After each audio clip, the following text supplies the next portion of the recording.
নমস্কাৰ বন্ধুসকল, পুনৰ স্বাগতম জনাইছোঁ মই এটা ভিডিঅ' মাজলে আৰু আপোনালোকে চাই আছে আছামিজ ধামাকা ব্লগ। আৰু এই ভিডিঅ'টো কেৱল মনোৰঞ্জনৰ কাৰণে বনোৱা হৈছে, কোনো যাতে গাত পাতি নলয়। বলক দেৰি নকৰি আজি ভিডিঅ'টো আৰম্ভ কৰোঁ। আবে কিছুমান কুকুৰে ভুকিছে, ভুকিব দে। কেলা কুকুৰ দম ন সদায় ঘৰতে, বাহিৰত নহয়। আৰু কেলা তই বকি আছ কুকুৰটোৰ নিচিনা মই বকি থকা নাই কুকুৰৰ নিচিনা। সঁচাকে বে, কেলা সন্মুখৰ ফালে ফালি দিম বে, মাক চুদাই। আছামিজ চেম চিষ্টেম হয় বে, কাকো ভয় নাখাও বে, এইখিনি গলো। আৰু ই কেলা ভুলতে জন্ম হ'ল। জানো কেলা বাপেকে মাকক বেছি বগা চাহি পেলালে আৰু সি সেইকাৰণে আছামিজ এম চিষ্টেম হ'ল।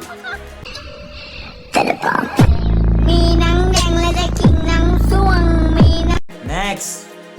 কালি সৰু সৰু গছবোৰত ডাঙৰ ডাঙৰ ফল লাগে, হয়নে গাইজ? আজিকালি সৰু সৰু গছবিলাকত ডাঙৰ ডাঙৰ ফল লাগে। আৰু আগতে চাগে তুমি ফল আৰু জংঘল মেলি দিছিলা।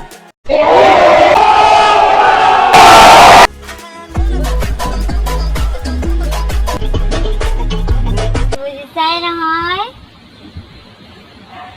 তোমাৰ সেইকাৰণে সেই ফলবিলাক ডাঙৰ ডাঙৰ।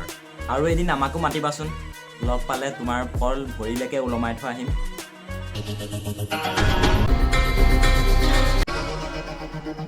নেক্সট।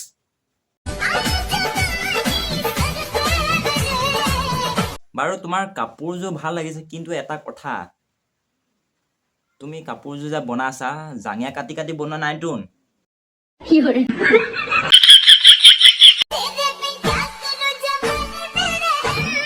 বাৰু ভিডিঅ' বনোৱা, কিন্তু এটা বস্তু চাফা কৰি ল'ব লাগিছিল, তোমাৰ কাষলি চেপটো।